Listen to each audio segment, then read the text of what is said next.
This is all about what we need to make ourselves feel not just beautiful, but safe and feel, like you can go into your world, into your day more empowered. Clothing does do that because when you have a bad day and you put something on that you don't love, by 3 o'clock in the afternoon, you want to get home and change. And we've all had those moments. And so I want to help women see it differently and just find who you want to be. My friend Maria, I am so excited to have you on the podcast. Thank you so much for joining me today. Oh my God, it's such a privilege. Thank you, Avanti, for considering me. No, absolutely. I was actually at your TEDx talk here in Chicago in May, a few months ago, and you did such a beautiful job on your TEDx. But, more than that, I thought that the subject of your TEDx talk was so compelling and so interesting. And I started thinking, wow, this is something we need to talk about on the podcast. And so I'm really excited to talk to you today. So again, thank you Well, for being here. of course. Thank you so much. And I'm glad it Absolutely. provoked this idea because I was hoping Yeah. it would be a bit provocative to make us think about things a little differently. Yeah, no, absolutely. You really got me thinking about, these ideas of seductive, constructive, destructive, these words. And I had never really thought about them that way in the context of clothing and fashion and, image and how we present ourselves to the world. So I just was really interested and I sort of started thinking about the connection between what you were talking about and our health, our mental health, our self confidence, those types of things. So that's really what I want to kind of dig into today. But maybe let's start before we dig into all of that. I would love for you to just, share with our listeners, because many of them may not know you. You are a celebrity here in Chicago, a designer who's been here forever. But just to give a little background about sort of you and how you came into fashion and designing clothing and in this world that you've been in for so many years. So let's start there. Okay, that's a long one. I've been in the industry for 35 years, but even as a child, I was always curious about making my own clothes and art. So I've always kind of traversed the two, fashion and art. Um, but as my career has evolved and we as women have evolved, I've tried to always stay aligned. And so I went from a luxury collection that I started in 1991 until 2010. And it was wonderful. I mean, I used the most opulent fabrics, price was no object. And it was really creatively very gratifying. But it was really serving a very particular audience. You had to be pretty affluent. The dresses started at 2000 and went up.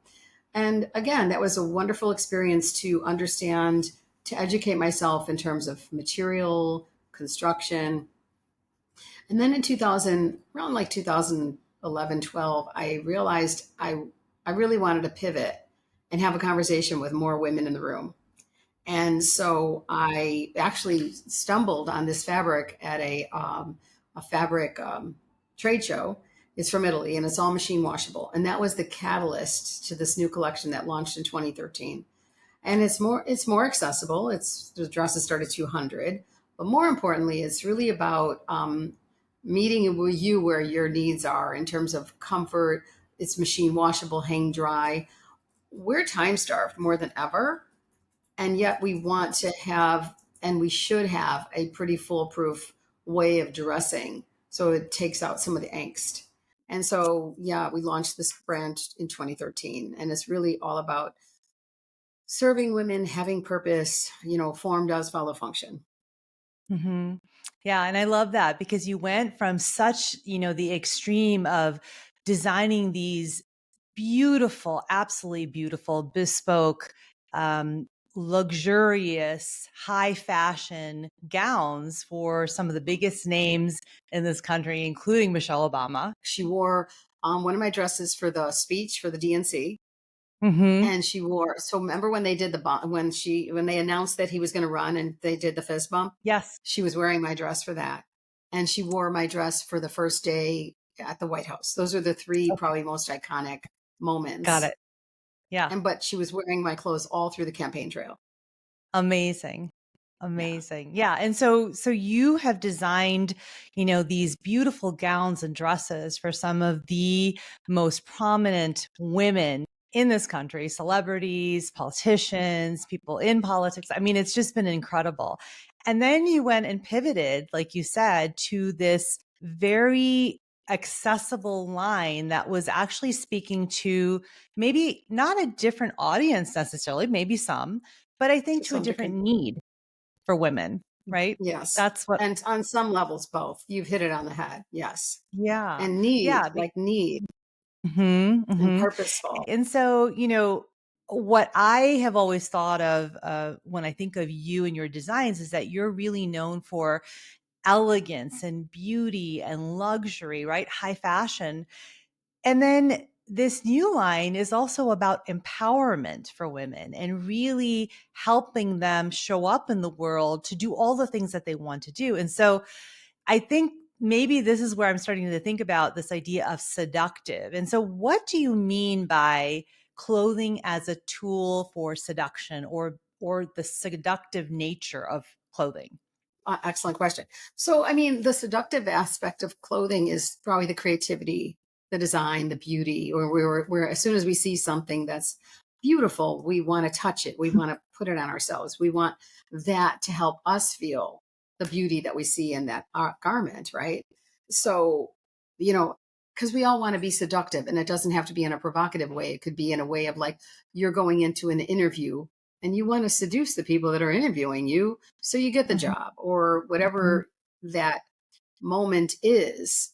This should be a tool to mhm, empower us, right? And it doesn't mhm, always do that. mhm, mhm. And I think when it doesn't, it's usually because we're making the wrong choices.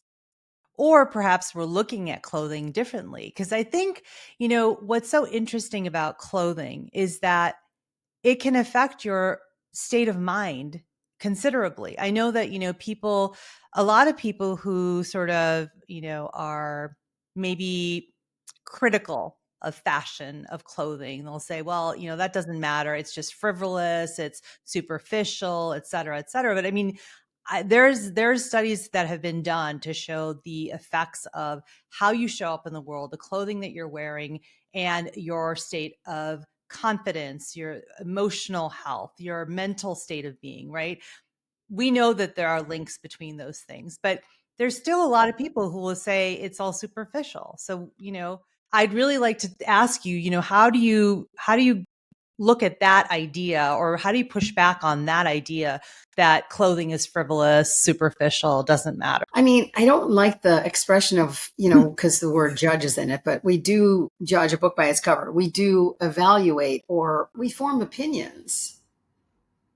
Because when we meet someone, we want to understand them, right? So we kind of go, well, this is telling a bit of a story. And so why not be more deliberate about it? And anyone that thinks clothes are not relevant, I think they're being a little naive, frankly. I don't think that clothing should be that oppressive, um, anxiety driven thing that also happens. But to underestimate the power of clothing is being a little naive. And so, how do you strike the balance where it's not about the clothes, it's about you, but do value what those clothes can and can't do for you? We're all making choices. Like we're both wearing glasses today, right? I mean, the choice of glasses we're wearing is telling our audience something, right? I could be wearing little wire framed glasses, and that would change. I think that says something different about me. And so I think I'd like to encourage women to again like take advantage of it, use it as a tool. I know a lot of I hear a lot of women say, well, I'm being valued by my evaluated by my intelligence or my my experience. True, of course, when I see a resume or when I meet someone, it's like, wow, you've done all that, that's amazing. I don't want to reduce you to wearing a bad dress. Fashion is such a loaded gun. That's why I always say Right. I kind of come through with this idea of it being destructive, because if you don't play with it in the right way, it is destructive. Hmm. Hmm. It takes you down. So It's stress. Yeah, yeah, no, I agree. I agree. So before we get to destructive and constructive, I just want to hone in on this idea of seduction and sort of Okay. because again, the word seduction can be very loaded, right? And people are like, oh, it's Mm, about seducing people and right. influencing or tricking people into doing certain things. It has a Right. negative connotation. And so I really want to sort of understand how are you using this word seductive? And you talked about this in your TEDx talk. So Mhm. for the benefit of the listeners who maybe are sort of like, well, what does she mean by that? What do you Yeah. really mean by seductive? I mean, that's a really important thing to clarify because I Hmm. don't believe in using tools in a way that's, what's the word? It would be like manipulative, right?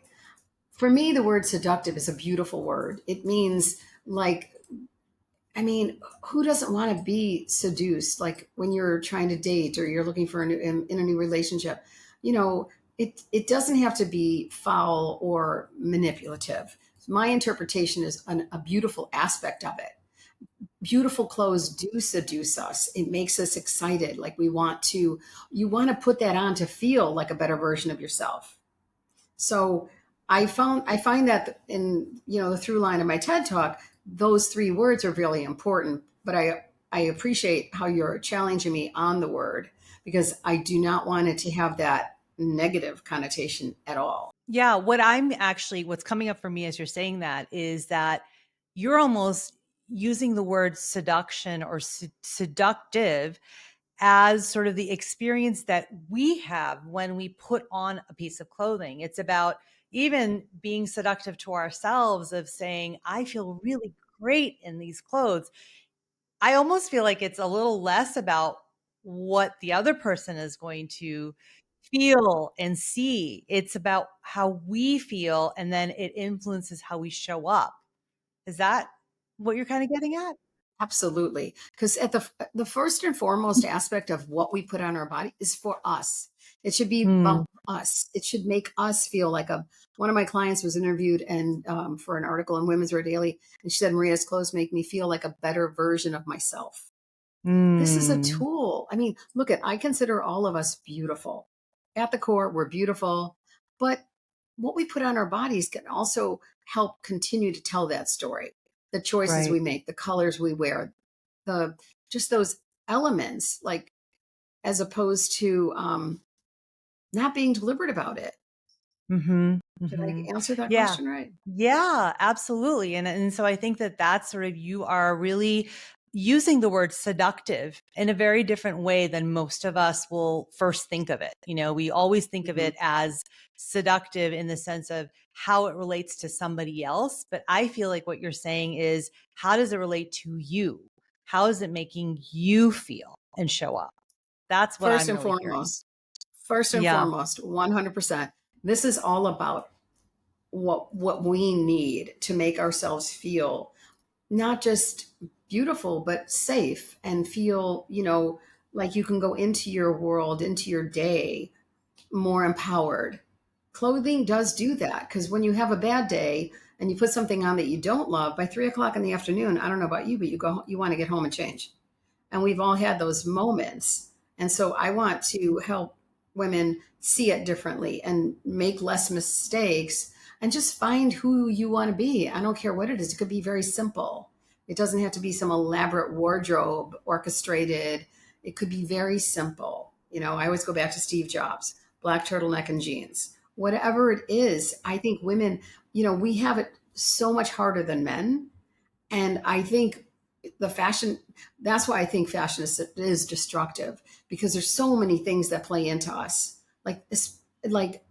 As we go through every decade, our bodies are changing, our needs are changing, our lives are changing. And so this plays into telling our story, but it shouldn't be that crazy, weird, overconsumptive way. Mhm, mhm.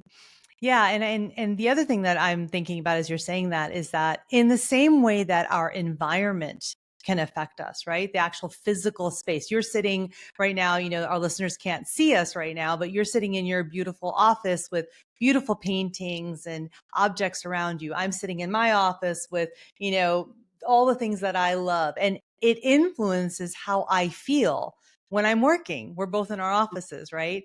In the Mhm. same way, I think what you're saying is that, what you wear also influences how you feel throughout the Mhm. day. And so that is part of the seductive nature of clothing, is that it influences how you show up and how you feel and how you approach things, how you act with people, right? I think it's the same Mhm. with your environment.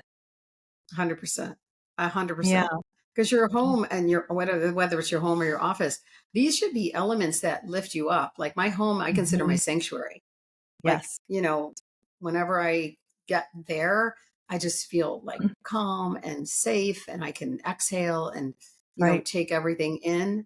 And if you don't have that feeling, and I think your clothes should do the same thing for you. And Yeah, I know it's a exactly. struggle because we don't want clothes. I mean, I'm not trying to say clothes are everything, but Right. I think that, there are the extremes, right? There are people that take clothes to such an nth degree that they're Right. overspending, over consuming. And then there's people that really discard it in a sense as it's Mhm. not important. But I Mhm. think there's a fine line between merging the two. Yeah. And I mean, I think that comes down to also, it's not about, spending tons and tons of money on clothing. It's about how do you feel in the clothing, the choices that you make is Yeah. really what we're getting at. And investing Hmm. a little time in making those choices. I think that's Yes. where we kind of derail. And, I mean, look at, I have the luxury of having a boutique that I control how we serve you. And I think service is so important, and that hopefully you could find a source that can align with you, that can give you the support, whether it's a personal stylist or a salesperson, but someone who's very knowledgeable. Like we train our team, like they need to understand you before they even show you something. It's like, Avanti, what do you need today? You're doing a speaking engagement, or, I just need a reboot on my core basics. And so then we want to align with you and help guide you. And so choice and the time you invest in doing it. And to your point, it's not about spending a lot of money, because to be honest, I think it's about less pieces and better selected pieces. And another pain point for a lot of people is, I don't know where we get this, I call it inherited messaging. It's like, who told us that you shouldn't spend $250 on a dress? Because on some levels, that $250 dress, if it's well selected and purposeful and well made, that should last you for a very, very long time, versus buying, five things for $250 that you're going to dispose of in a year. So there's all these little twitches that I think kind of really mess with women. I'm going to focus on women for today, that really trigger things in our heads, like things our mothers told us, things our first boyfriends told us. I mean, it is so damaging. Like, it's like you got to reprogram your brain from all that stuff that you've heard and been told. Right, right. And so what I'm thinking about, like, I think what you're touching on too is sort of this other idea that you presented and that you're talking about is the destructive nature of clothing, of fashion. And so let's Mhm. dive into that and then we'll go to constructive, because I think what you're talking about is some of the destructive aspects of fashion, clothing, of this whole world that so Mhm. many people talk about when they're criticizing fashion. Yeah, absolutely. I mean, I think the destructive part comes from, I mean, again, I feel like so much of it comes from bad choices. Mhm. And another aspect of this is, we'll probably talk, I know you want to talk about, is sustainability. And so I think the destructive side is when it gives you so much angst that, getting up in the morning, opening your closet makes your day just start in a very rattled, overwhelming way. That's Mhm. destructive. It's destructive when your hard earned money, you know, gets thrown out in a year.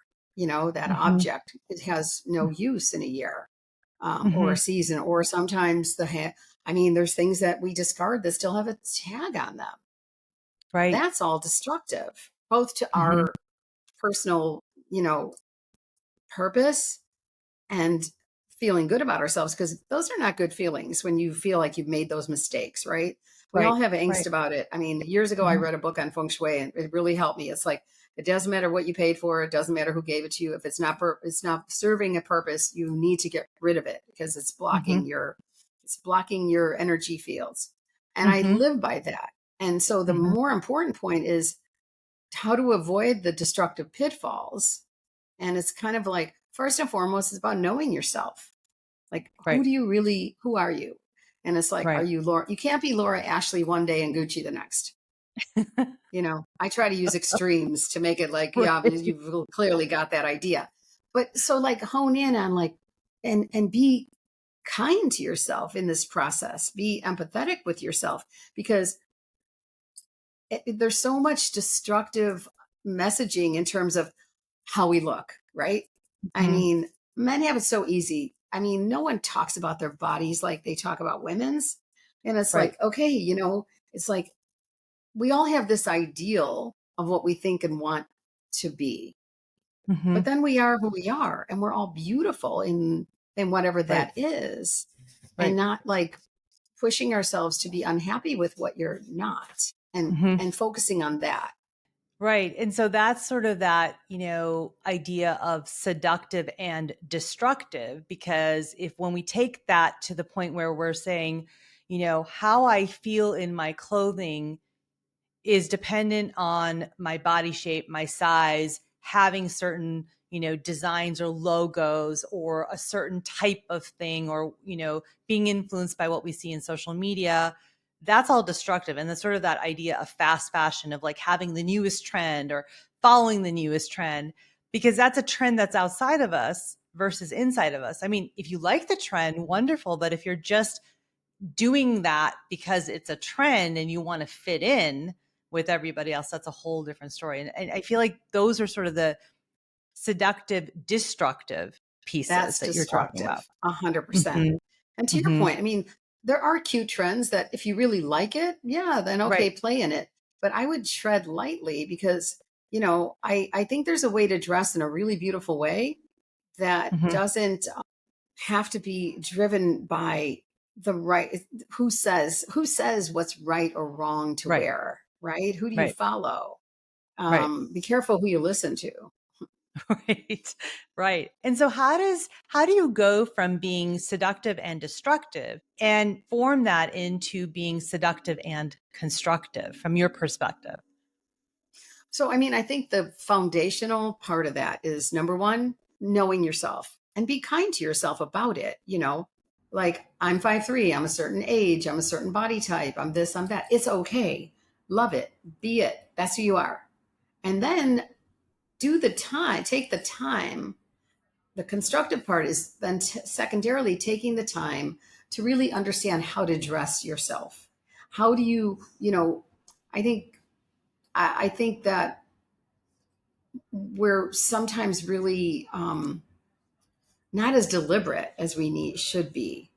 It's fun to experiment, but sometimes those experiments don't really align. And so, there are certain clothes, in my, everything is very subjective, right? So my opinion about what looks good on certain body types, I feel very aligned with as a maker and a designer. A-line shapes are very flattering on certain body types. Easy boxy shapes are great on certain body types. Um, Fitted hourglass shapes are great on certain body types, but you kind of have to find what that is, and it takes a little bit of experimentation, of trying clothes on. And again, I mean, I wish I could give you a field guide, but certainly I know my staff in the store, they're on it. Like I tell my team is like, or for any of us, if we go out shopping and it's not resonating, don't buy it. Don't just buy to buy.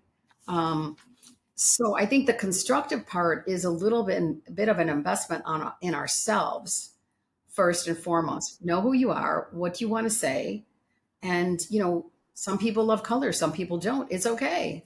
There's no real rules, but it's like I don't know if that's really hitting it for you, but No, it is, because you know what I'm thinking about is something that I always talk about on this podcast, and I'm going to pull the thread to Ayurveda, right? Ayurveda is about living consciously, about living with awareness, about understanding or even just being aware of why am I making the choices I'm making. And I think what you're speaking to is exactly that, is that it goes from being seductive and destructive to seductive and constructive when you take the time to be aware of why you're making the choices you're making. That's what I'm hearing from you, is that if you take the time to say, why do I like the things I like? What is it that I need in my wardrobe? But even more, what is it that I need to feel, when I am out in the world? So I'll give a personal example of where this is coming from. I had a conversation with you maybe 2 months ago over lunch or brunch or something. And I was talking to you about the fact that, after the year that I've been through and all the body changes I've had, that I need to figure out how to dress again, because I was realizing that that was bringing me down, is that, I have a different body shape because of bilateral mastectomy and, weight loss and all these things that have happened. Also, I'm menopausal, et cetera, right?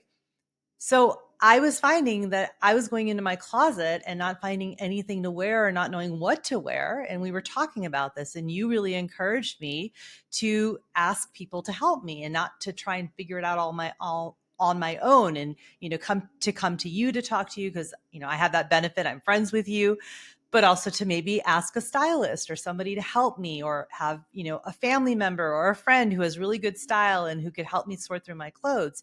And I think what you really had me think really deeply about was, how is that affecting me, in the sense of, how is it maybe keeping me from showing up in the world again, stepping back into my life, which I think it really was. I was shying away from going out because I was like, I don't know what to wear and I'm self-conscious, those kinds of things. So I feel like what you brought to my awareness was that if I could be more aware of what is it that I need, what will make me feel good, that would influence how I show up in the world. So bringing me, sort of asking me to be more aware about why I'm making the choices I'm making. Why am I not going to events? Why am I going to events? Why am I only working from home? All those kinds of things. Yeah. Yeah. No, I mean, that's a big transition for anyone to make. And, Mm-hmm. and again, I think it's you're saying, it's like finding the people to support you in the process. You're not alone.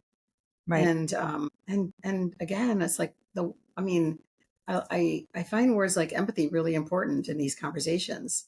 Just Mm-hmm. being patient with yourself. Like, Right. we're not patient with ourselves. We're so Mm-hmm. harsh and judgmental about everything, especially when it comes to what we can put on our bodies. And, Mm-hmm. you mentioned choosing things you like. I mean, that's also a trigger that could be constructive or destructive. Because, there's a Yes. lot of things we all like that don't Right. necessarily work for Yes. our body, our lifestyle, our needs. So kind of being careful of the like, in terms of, okay, that's like a nice thing, but it's really not purposeful for me, and it's not going to be the most flattering thing for me. And Right. that's a hard thing to say to someone. So when we say, hey, get some people to support you, sometimes you're going to just really have to be also honest with yourself, because it could be like, I'm always having conversations with my staff about, how do we say this to women? How do we Yeah. say, you know what? That looks nice, but let me show you something Right. else. Consider this. And then when they show you that, or when you do it for yourself, Mm-hmm. be honest with yourself. What do you think you look better in? You know, you can't, it's hard when you have a best friend that wears certain things that you like, and then Mm-hmm. you try it on and it doesn't work or does work. Mm-hmm. Mm-hmm. So making those decisions, it's like, that's why, I, as much as I love the whole world of fashion, I find so much of it so frustrating and disarming and Right. hurtful for Right. women. Yeah, I mean, I think that that's so much of the ethos of fashion, especially in this country, is that it's a lot of times about these unrealistic ideals that we're seeing in ads and in fashion shows and on social media. Again, to your point, that not everything looks good on everybody, and that's okay. But Mm-hmm. we've been so programmed to think that it should look good on everybody, right? Mm-hmm. And so Mm-hmm. I want to ask you this question. What I'm really curious about is, as a designer, how do you balance sort of your designs, like your design sense, your artistry, your creativity with what will translate into more women feeling good about themselves? Because otherwise it's just the same as all the other fashion houses. It's like all these clothing, these pieces of clothing that look good only on one type of body, the Mm-hmm. model that who's walking Mm-hmm. down the runway, and the rest of us Mm-hmm. are trying to look like that, but our body types are not like that. So how do you as a designer balance the beauty of what you're creating, but then also with the real life person and not just the Yeah. model walking down the runway? Yeah. Excellent question. Because that is a very significant part of what we do here. From the design start, when I'm planning a new collection, looking at, you know, fit is everything. But there's a variety of types of fit, right? So fit first and foremost is, for example, it's like one of my frustrations is like not everyone can wear an armhole down to their waist opening, right? So I don't really do those kind of armholes. Um, and so Right. I'm looking at, like, from my perspective, what are those most flattering lines and fit? And then Hmm. within that, also making sure that we offer silhouettes that are for a broader audience, Hmm. try Hmm. to be, I mean, there are women that look great in fitted shapes, and there's great women that look great in like an easier shift shape. And it's not even just body type. Sometimes it's like in your my like I'll use an example, and she's not usually my go-to, but I respect her so much and what she's done in her life. But a lot of women use Audrey Hepburn as their fashion icon, right? Hmm. But you know, she didn't always wear, and she was, very thin. She didn't always wear everything like spray painted on. Most of the Hmm. time, there were these really beautiful, elegant shapes that just shadowed the body. Hmm. So when we create a collection, it's really considering the range of body types that we can Hmm. provide options for, that we Hmm. consider flattering. And we hope Hmm. you would consider flattering as well. Um, Hmm. so there's a lot of deliberate thought that goes into that. Hmm. Right. Yeah. And I imagine that when you're doing that, you're also thinking about not only how is it going to fit the person, but also how is this going to affect their state of mind, their emotions, right? Yeah. Because you're also wanting them to love the clothes and to say, yeah, that's going to be beautiful, or I'll feel good in that. How Hmm. do you balance Hmm. that?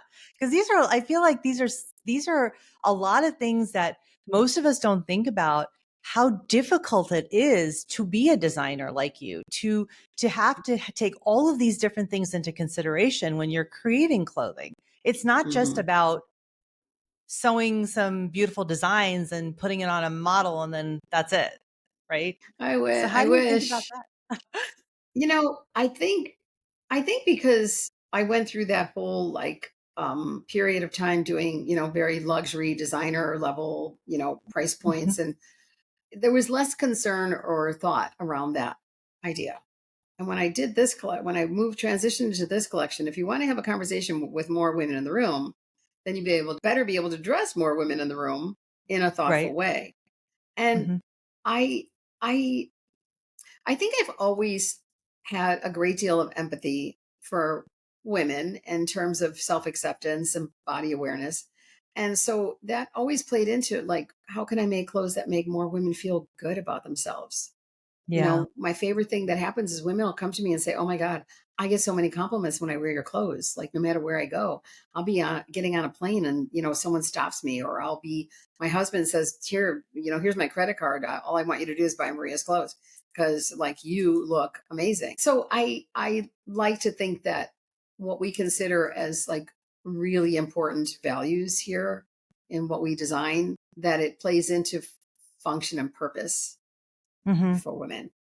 And I Hmm. don't think that's the DNA of most fashion houses. Yeah. Yeah. How have you seen, I mean, because you've worked with thousands of women probably at this point in dressing them, how have you seen what they wear affect their mood, their psychology, their Hmm. mental state? Like, can you give us Hmm. examples of like what do you see when you're in the store or in the dressing room with a woman? What happens there? I mean, I think because the clothes are so, I don't know if I want to say thoughtful, they're very deliberate, that I think when women put my clothes on, they're able to embody the garment, whether, and the garment's not eating them up. And Mm-hmm. it becomes like something they don't have to think about. And but they know they look and feel good. There's this inherent thing that happens. And, like I do really respect the idea of that we have gifts, right? And I know humbly, I say this, that I have a gift for creating clothes that do make women feel more empowered. And, Mm-hmm. whether it's the cut or the color or the shape. Mm-hmm. Um, and the assortment of the offering so that each of us could come to it and find those purposeful pieces that are super flattering. Again, it's subjective, but Mm-hmm. if you come my way, I'll promise that you're going to feel amazing, like Yeah. many of our customers come back to me with that Yeah. feeling. Because I mean, you hate to link like the magnitude of like clothing to your mental health, right? But it does affect us in It that to does. that level. When someone says something like cruel, or I mean, there's a lot of things Mm-hmm. about fashion that are cruel, Yeah. especially for women. And it's Yeah. painful. Like, I'll Yeah. hear stories and I'm like, oh my God, who would say such a thing? Right. And the Yeah. standards of beauty. The good news is, again, part of my TED talk is we're cracking the standard of beauty wide open. And ladies, Mm-hmm. we're doing it together Mm-hmm. because we're supporting each other in a way more meaningful and deeper way than we ever have. And I've seen this through my career. I Mhm. mean, I think what I heard too is this idea of you wearing the clothes and the clothes not wearing you. That's the first thing that came up for me when you were talking just now. But the other thing is, I think that there's something really powerful about understanding how you feel in a garment and not just focusing on how you look or appear, but how you feel in a garment. I feel like that's something that you have really taught me a lot about is really thinking about how does it make you feel, right? Because you always ask me that when I've been in the store with you and I've tried things on. You'll first ask me, you know, besides how it looks, how do you feel in it? And then you'll give me some thoughts, right? I think that's really an important question to ask.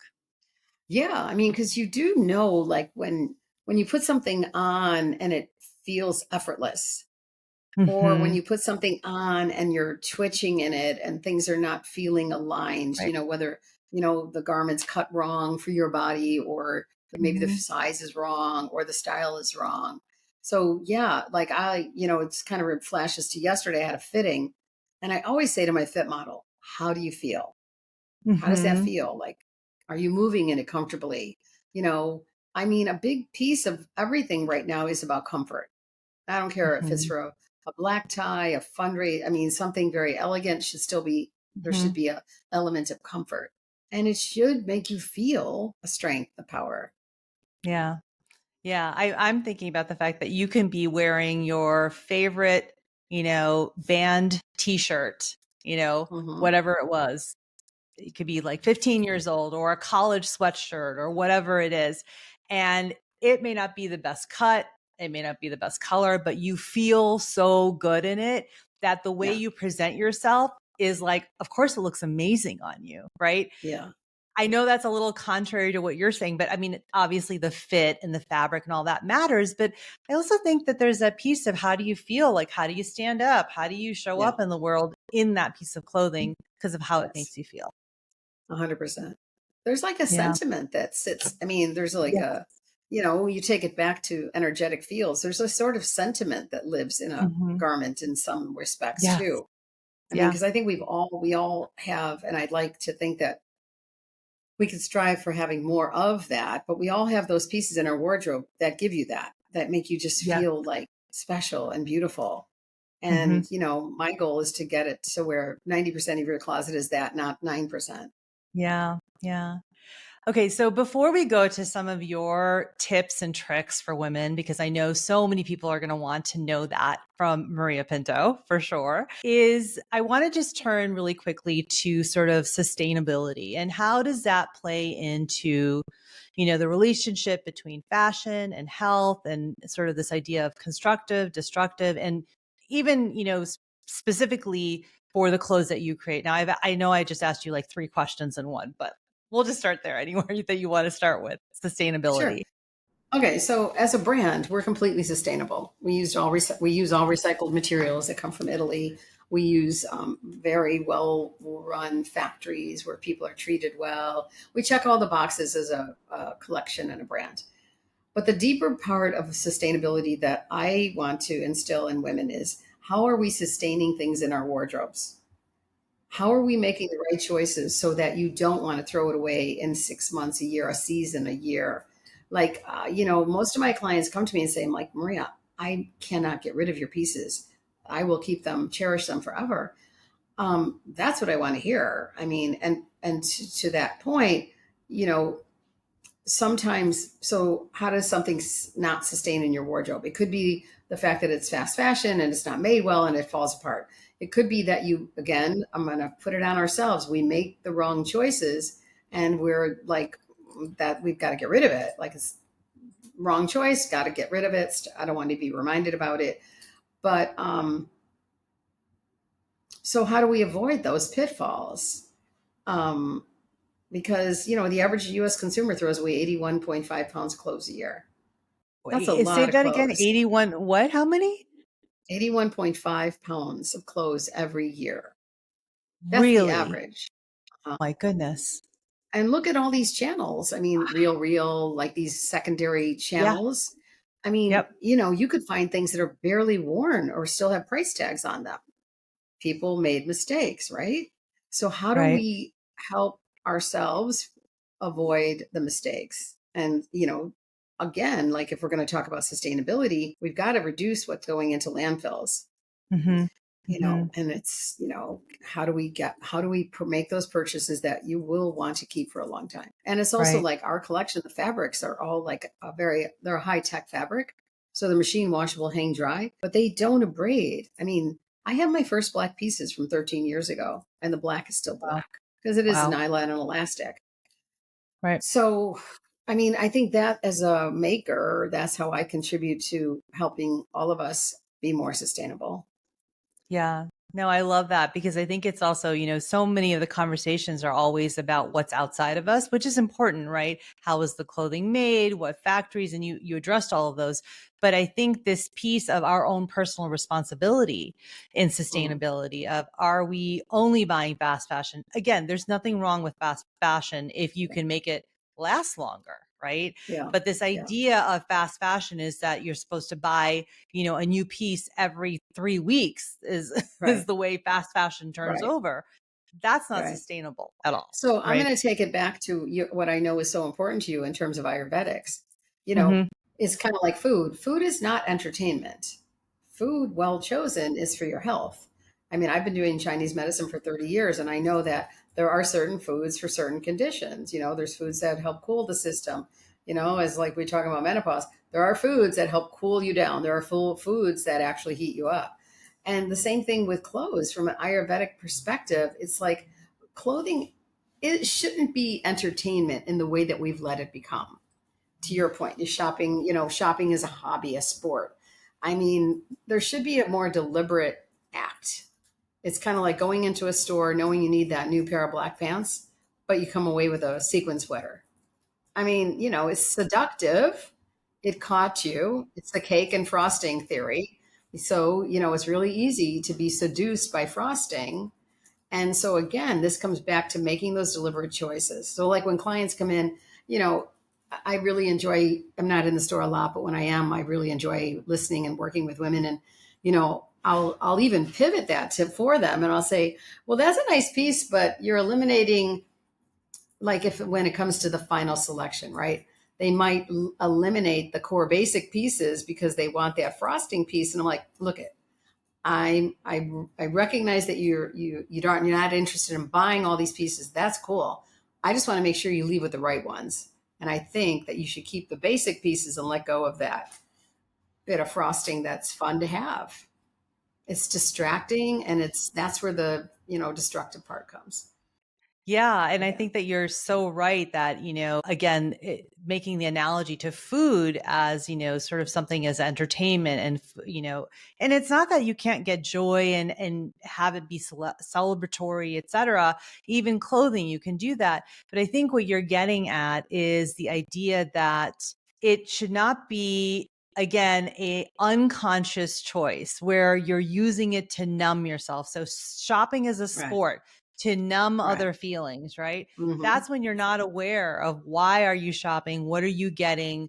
How is it making you feel? There's a numbness, a numb quality to that is what Right. I think you're getting A to. 100%. Um, yeah, which I think is so important. And that's a beautiful analogy of how it plays into our health and our wellness and our emotional health and our emotional state of mind. And so I Yeah. think that's really important. So I always love to bring it down to, tactical strategies and tools for all the listeners. And so, from your perspective, can you offer some tips, some strategies, advice to our listeners on how they can really curate a wardrobe that not only makes them feel beautiful, but supports their health, their mental, emotional, and physical well being? What would be some things that you would suggest to people? Again, I would take a very deliberate path towards what you acquire and also what you let go of, because I also think that what's not healthy is